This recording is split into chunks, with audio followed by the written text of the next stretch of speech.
नमस्कार साथियों, स्वागत है आप सभी का हमारे खुराना क्लासेस यूट्यूब चैनल पर। दोस्तों, जो कंटिन्यूटी हमने साइकोलॉजी को लेकर के बनाई थी, आज उसी सीरीज़ के अंतर्गत हम बात करेंगे यूनिट नंबर 5 का। तो ये 5 नंबर जो यूनिट है साथियों, ये हमारी सीडीपी से रिलेटेड है, यानी कि शिक्षण विधियों से रिलेटेड है साइकोलॉजी की। इसमें हम पहला चैप्टर पढ़ेंगे, ध्यान रखेंगे। इसमें पहला चैप्टर है हमारा शिक्षण अधिगम, ठीक है। तो शिक्षण अधिगम का अर्थ क्या है, इसकी परिभाषाएं क्या हैं, इसके कार्य क्या हैं, विशेषताएं क्या हैं, इसके सिद्धांत क्या हैं, इन सब के बारे में आज इस क्लास में हम पूरा पढ़ लेंगे। ये पहला टॉपिक है हमारा, 5वें नंबर की यूनिट है ना, आपको सबको पता है शिक्षण अधिगम पहला टॉपिक है। तो इसको पढ़ेंगे आज की इस क्लास में, सभी लास्ट तक देखना, और बहुत ही शानदार अच्छा टॉपिक है। उससे पहले आप लोग सभी रीट की टेस्ट सीरीज़ को ज्वाइन कर लो भैया, सब रीट प्री की टेस्ट सीरीज़ को ज्वाइन कर लो। और 15 अगस्त को तैयार रहें, आपके लिए राजस्थान जीके की टेस्ट सीरीज़ लॉन्च होने वाली है। आप सभी विद्यार्थी सब्जेक्ट वाइज परचेस कर सकते हैं उसको, और बहुत ही शानदार जानदार टेस्ट सीरीज़ आएगी रीट मेंस के लिए, और ऑल ओवर कंपटीशन के लिए भी वो लाभदायक रहेगी। तो आप सभी ज्वाइन करना उसको। तो चलिए स्टार्ट करते हैं आज की क्लास को लास्ट तक देखेंगे और सब्सक्राइब करके रख लें। तो दोस्तों, ये यूनिट नंबर 5 है, उसमें हमारे 5 पॉइंट हैं। कितने टॉपिक है? 5 टॉपिक है। पहला टॉपिक है हमारा शिक्षण अधिगम प्रक्रिया, दूसरा टॉपिक है क्रियात्मक अनुसंधान, तीसरा टॉपिक है हमारा एनपीई, ठीक है, और चौथा टॉपिक है आरटीई, और 5वां टॉपिक है मापन एवं मूल्यांकन। ये 5 टॉपिक में से आज की क्लास में हम पहला टॉपिक पढ़ेंगे शिक्षण अधिगम प्रक्रिया। एक बार सभी विद्यार्थी क्लास को लाइक ज़रूर कर देंगे और पूरा आनंद उठाएंगे कि शिक्षण अधिगम का अर्थ अगर सामान्य शब्दों में कहें तो विद्यार्थी को विभिन्न विषयों का ज्ञान दिया जाना ही समझा जाता है। यानी कि विद्यार्थी को जितने भी विषय हैं उन सभी का ज्ञान देना क्या कहलाएगा? शिक्षण अधिगम कहलाएगा। शिक्षण और अधिगम में गहरा संबंध है। शिक्षण की प्रक्रिया अधिगम के बिना कभी पूरी नहीं मानी जाती। अब शिक्षण अधिगम जो है साथियों, अधिगम होता क्या, मैंने आपको यूनिट नंबर 2 में पढ़ाया था। शिक्षक विभिन्न शिक्षण विधियों का उपयोग करते हुए अपने शिक्षण कार्य को विद्यार्थियों के लिए अवगत कराकर यदि विद्यार्थियों के व्यवहार में कोई स्थायी परिवर्तन होता है तो वो क्या कहलाएगा? अधिगम कहलाएगा। तो ये स्टेप आप लोगों को याद रखना। पहले शिक्षक, उसके बाद शिक्षक शिक्षण कार्य कराएगा, किसके लिए कराएगा? विद्यार्थी के लिए। और फिर उसके बाद क्या होगा? अधिगम होगा। अधिगम में क्या? हमारा व्यवहारगत परिवर्तन होता है। शिक्षण का संकुचित अर्थ होता क्या है, देखेंगे। औपचारिक शिक्षण के अंतर्गत बालक निश्चित समय और निश्चित समय में निश्चित विधियों तथा निश्चित स्थान पर पूर्व नियोजित ढंग से शिक्षण करता है, जिसमें अध्यापक सक्रिय होता है तथा बालक की स्थिति गौण होती है। क्या कहलाएगा? शिक्षण का संकुचित अर्थ कहलाएगा। ध्यान रखेंगे। अगर शिक्षण का व्यापक अर्थ पूछा जाए तो क्या होगा? ध्यान रखें। औपचारिक तथा अनौपचारिक शिक्षण प्रक्रिया को शिक्षण के व्यापक अर्थ में सम्मिलित किया जाता है। औपचारिक शिक्षा प्रणाली का मुख्य साधन क्या है? विद्यालय है। और अनौपचारिक शिक्षण प्रणाली का मुख्य साधन क्या है? परिवार है। और परिवार में माँ की भूमिका सबसे महत्वपूर्ण मानी जाती है। तो देखेंगे आप लोग यहाँ पर राइट क्लिक करेंगे इन दोनों पॉइंटों को। अगर आपसे पूछा जाए कि औपचारिक शिक्षा प्रणाली बच्चे को कहाँ मिलती है? औपचारिक रूप से तो विद्यालय में मिलती है, और अनौपचारिक रूप से कहाँ मिलती है? परिवार में मिलती है। पाठक एवं त्यागी, देखेंगे। पाठक एवं त्यागी के अनुसार क्या परिभाषा है? शिक्षण वह प्रक्रिया है जिसके द्वारा बालक विद्यालय से, परिवार से, समाचार पत्रों से और पत्रिकाओं से आदि से वातावरण के साथ अनुकूलन करने के लिए आजीवन शिक्षा प्राप्त करता है। वो क्या कहलाता है? शिक्षण की प्रक्रिया कहलाती है। तो ये पाठक एवं त्यागी महोदय के अनुसार है। अब मैं आपको शिक्षण की प्रक्रिया के तत्व बता रहा हूँ, आप लोग सभी ध्यान रखना। ये प्रश्न कई बार एग्जाम में पूछा गया है, यहाँ से भी, और जोन डीवी का भी कई बार पूछा गया है, बहुत बार एग्जाम में, इंपॉर्टेंट है। शिक्षण द्विमुखी प्रक्रिया होती है। शिक्षण द्विमुखी प्रक्रिया होती है, इस बात को बताने वाले कौन है? एडम्स। कौन है? ध्यान रखना, इस बात को किसने कहा था? एडम्स ने कहा था कि शिक्षण द्विमुखी प्रक्रिया है। और इस प्रक्रिया के अंतर्गत दो तत्व कौन कौन से थे? पहला तत्व शिक्षक था और दूसरा तत्व विद्यार्थी यानी शिक्षार्थी था। इसके अंतर्गत शिक्षक शिक्षण कार्य कराता है और विद्यार्थी अधिगम का कार्य करता है। तो किसके अनुसार है? एडम्स के अनुसार शिक्षण द्विमुखी प्रक्रिया है, ये आपको ध्यान रखना। अगर पूछा जाए कि शिक्षण त्रिमुखी प्रक्रिया है, ये बात किसने बताई? जॉन डीवी और रायबर्न ने। ये दो मनोवैज्ञानिक ऐसे थे जिन्होंने कहा था कि शिक्षण त्रिमुखी प्रक्रिया है। एक तो जॉन डीवी है और दूसरे रायबर्न। इन्होंने इस त्रिमुखी प्रक्रिया में वो तीन तत्व कौन कौन से बताए? पहला तत्व बताया था शिक्षक, दूसरा बताया था शिक्षार्थी और तीसरा इन्होंने शामिल क्या कर लिया? पाठ्यक्रम भी कर लिया। ये आपको ध्यान रखना है। तो ये हमारी शिक्षण प्रक्रिया त्रिमुखी होती है, इसके ये तीन तत्व हैं भैया, सभी याद रख लेना।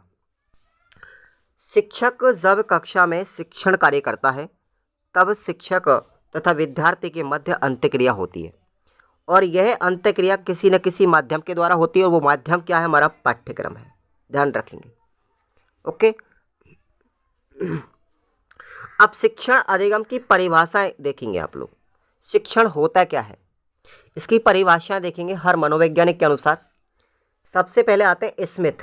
स्मिथ ने बताया शिक्षण एक ऐसी क्रियाविधि है जो बालकों में सीखने की उत्सुकता जागृत करती है और यह प्रक्रिया उद्देश्य केंद्रित होती है। ध्यान रखेंगे, ये किसकी परिभाषा? स्मिथ की। वर्ट की परिभाषा क्या है? शिक्षण अधिगम हेतु प्रेरणा, पथ प्रदर्शन तथा प्रोत्साहन का कार्य करता है। अधिगम शिक्षण क्या है?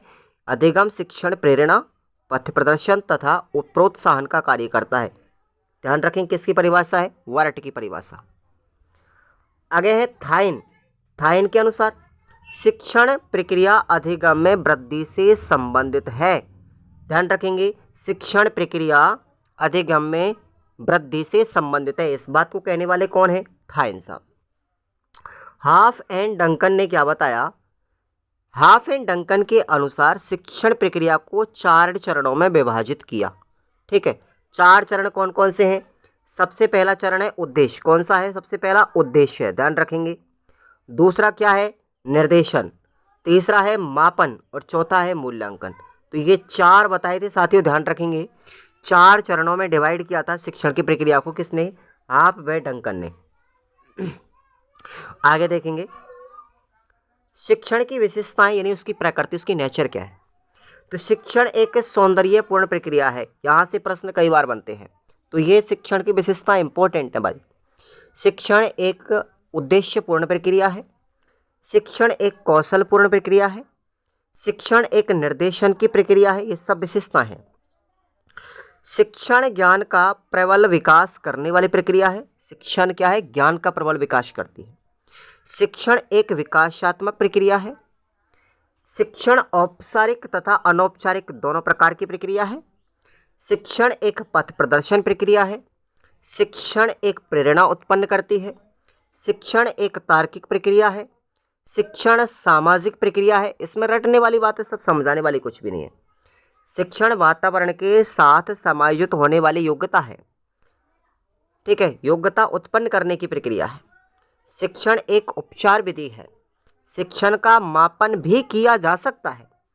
शिक्षण है वो कला और विज्ञान दोनों है, कला भी है और विज्ञान भी है।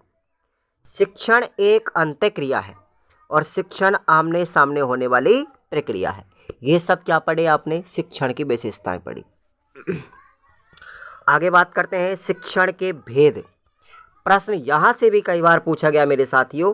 शिक्षण के भेद से मैं आपको बता दूं कि यूनिट नंबर जो 5 है, इस 5 यूनिट नंबर से रीट पात्रता में आपके 5 या 6 क्वेश्चन आते हैं और मेंस के अंतर्गत 2 क्वेश्चन आते, ध्यान रखेंगे।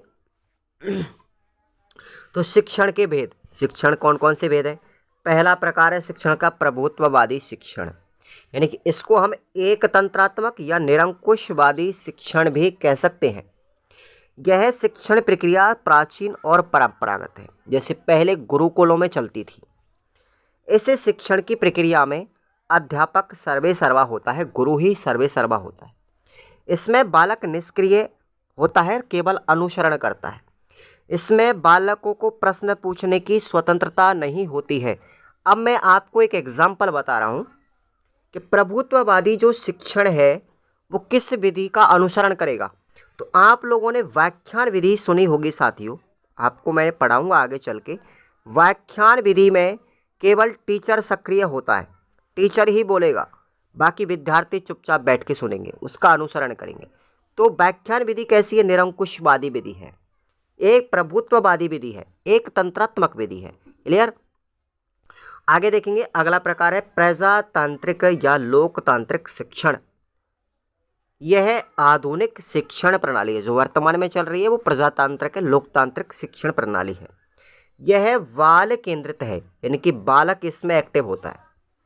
इस शिक्षण प्रणाली में अध्यापक तथा बालक दोनों क्रियाशील रहते हैं। इसमें बालकों को प्रश्न पूछने की स्वतंत्रता होती है। क्लियर? ध्यान रखेंगे आप लोग। दूसरा प्रकार, तीसरा प्रकार है हस्तक्षेप रहित शिक्षण। इस शिक्षण प्रणाली में बालक यानी शिक्षार्थी ही सर्वे सर्वा होता है, और इसमें क्या होगा? बच्चा स्वयं अध्ययन करेगा। इस शिक्षण पद्धति में बच्चा क्या होगा? अपने आप में अध्ययन करेगा, स्व अध्ययन करेगा या दूरस्थ शिक्षण करेगा। जब आप ऑनलाइन में आपको पढ़ा रहा हूँ, देखिए ऑनलाइन में आपको पढ़ा रहा हूँ तो आप लोग पढ़ रहे हो, आपके इस कार्य में मैं हस्तक्षेप नहीं डाल रहा, मैं केवल पढ़ा रहा हूँ। आप लोग स्वतंत्र, आप लोग आराम से बैठ के बिना डिस्टर्ब किए हुए आप लोग इस वीडियो को देख रहे होंगे। तो यह क्या है? हस्तक्षेप रहित शिक्षण है। अगला प्रकार अब देखेंगे शिक्षण के चर। ठीक है, 3 प्रकार हो गए ना, पढ़ा दिए मैंने। अब शिक्षण के चर कौन कौन से हैं? चर से तात्पर्य है शिक्षण को प्रभावित या संचालित करने वाले तत्व, क्या कहलाते हैं? चर कहलाते हैं। अब शिक्षण के 3 चर हैं। ठीक है, जैसे अभी आपको मैंने बताया कि शिक्षण त्रिमुखी प्रक्रिया है रायबर्न और जॉन डीवी के अनुसार, वही 3 चर हैं हमारे। तो पहला है शिक्षक, और शिक्षक क्या है? स्वतंत्र चर है। ध्यान रखेंगे, स्वतंत्र चर कौन सा है शिक्षण प्रणाली में? शिक्षक है। आश्रित चर क्या है? विद्यार्थी, जो डिपेंड होता है शिक्षक पर। और मध्यस्थ चर यानी माध्यम का काम कौन करता है? पाठ्यक्रम यानी अध्ययन सामग्री। ध्यान रखेंगे। अगला है चरों के कार्य क्या हैं। ठीक है, सबसे पहला काम करेंगे निदानात्मक परीक्षण। अब निदानात्मक परीक्षण होता क्या है? इसमें कारणों को जानते हैं हम। ठीक है, निदानात्मक परीक्षण के अंतर्गत बालकों की समस्याओं, कमजोरियों, कठिनाइयों आदि का पता लगाया जाता है। अब मैं आपको यहाँ 3 पॉइंट बताऊंगा, निदानात्मक, उपलब्धि परीक्षण और उपचारात्मक शिक्षण। इन तीनों के बारे में आपको याद रखना है। तो निदानात्मक परीक्षण का मतलब है किसी भी समस्या की कठिनाई की जांच करना, उसका पता लगाना, निदानात्मक परीक्षण कहलाएगा। निदानात्मक परीक्षण की प्रक्रिया शिक्षण के प्रारंभ में ही की जाती है। सबसे पहले पता लगाया जाएगा और समस्या के कारण को जान करके उसी के अनुरूप योजना बनाई जाती है कि बच्चे को कौन सी समस्या है, उस समस्या के अकॉर्डिंग ही एक योजना बनाई जाए। दूसरा है उपचारात्मक शिक्षण। अब हम लोगों ने समस्या का पता लगा लिया, निदान कर लिया, अब हम क्या करेंगे? समस्या का समाधान करेंगे, उसका उपचार करेंगे, उसका इलाज करेंगे। तो उपचारात्मक शिक्षण साथियों ध्यान रखें, शिक्षण के दौरान किया जाता है। इसके अंतर्गत बच्चों की समस्याओं का क्या किया जाएगा? समाधान किया जाएगा। क्या कहलाता है? उपचारात्मक शिक्षण कहलाता है। इसमें तीसरा चर है हमारा, तीसरा कार्य है मूल्यांकन। मूल्यांकन कार्य शिक्षण के अंत में किया जाता है, ये आपको ध्यान रखना है। और इसके अंतर्गत ये पता लगाया जाता है कि समस्या का समाधान हो चुका है या नहीं हुआ है। बस यही क्या है? मूल्यांकन है। आगे है शिक्षण के सिद्धांत। कौन कौन से हैं? उद्देश्य निर्धारण का सिद्धांत पहला, दूसरा है अभिप्रेरणा का सिद्धांत, रुचि का सिद्धांत, चयन का सिद्धांत, क्रियाशीलता का सिद्धांत, क्रमबद्धता का सिद्धांत, करके सीखने का सिद्धांत। ये सब शिक्षण के सिद्धांत है, ध्यान रखेंगे आप लोग। आगे देखेंगे उपयोगिता का सिद्धांत, तारतम्यता का सिद्धांत, बाल केंद्रित सिद्धांत, व्यक्तिगत विभिन्नता का सिद्धांत और वास्तविक जीवन से संबंध का सिद्धांत। ये सब क्या है? हमारे शिक्षण के सिद्धांत हैं, आप लोग याद रखेंगे। अब हम बात करेंगे शिक्षण सूत्र कौन कौन से हैं और कैसे हैं। नॉर्मली अगर हम बात करते हैं साथियों, शिक्षण जो सूत्र होते हैं हमेशा आगमन विधि का पालन करेंगे। किसका करेंगे? आगमन विधि का पालन करेंगे। ये आपको ध्यान रखना, आगमन विधि के सूत्र है ये, वही सूत्र शिक्षण के हैं। ज्ञात से अज्ञात की ओर, ठीक है, ज्ञात से अज्ञात की ओर, सरल से कठिन या जटिल की ओर, पूर्ण से अंश की ओर, विशिष्ट से सामान्य की ओर, विश्लेषण से संश्लेषण की ओर, मूर्त से अमूर्त की ओर, स्थूल से सूक्ष्म की ओर, प्रत्यक्ष से अप्रत्यक्ष की ओर, आगमन से निगमन की ओर, ध्यान रखें, और अनिश्चित से निश्चित की तरफ, अस्पष्ट से स्पष्ट की तरफ, अनुभव से विवेक की तरफ, और मनोविज्ञान से तर्क की तरफ। ये सब क्या है? हमारे शिक्षण के सूत्र हैं जो आपको याद रख लेने हैं। और ये हमारा पहला टॉपिक खत्म होता है, शिक्षण अधिगम। कल की हम क्लास में पढ़ेंगे क्रियात्मक अनुसंधान, एक्शन रिसर्च। ठीक है मेरे भाई, तो आप सभी ने इस क्लास को देखा। एक प्रश्न आपको 100% एग्जाम में मिलेगा शिक्षण अधिगम से, और वो मैंने बता दिया है कहाँ से मिलेगा अच्छे से। आप लोग सब के सब इन सभी क्लासों का रिवीजन करेंगे। और टेस्ट सीरीज़ जो हमारी चल रही है, रीट प्री की जो तैयारी कर रहा है, वो टेस्ट सीरीज़ व्याख्या सहित है, उसको आप लोग ज्वाइन करेंगे। टॉपिक वाइज है, वो सब्जेक्ट भी टॉपिक वाइज है, आप उसको ज्वाइन करना। और अब मैं आपको 15 अगस्त तक आप लोग रेडी रहेंगे। राजस्थान जीके की टेस्ट सीरीज़ आने वाली है बहुत शानदार। उसके बाद हम मेंस की अदर सब्जेक्ट भी लाएंगे, तो चिंता आपको बिल्कुल नहीं करनी है। मस्त रहो, मौज करो बस। Thank you so much.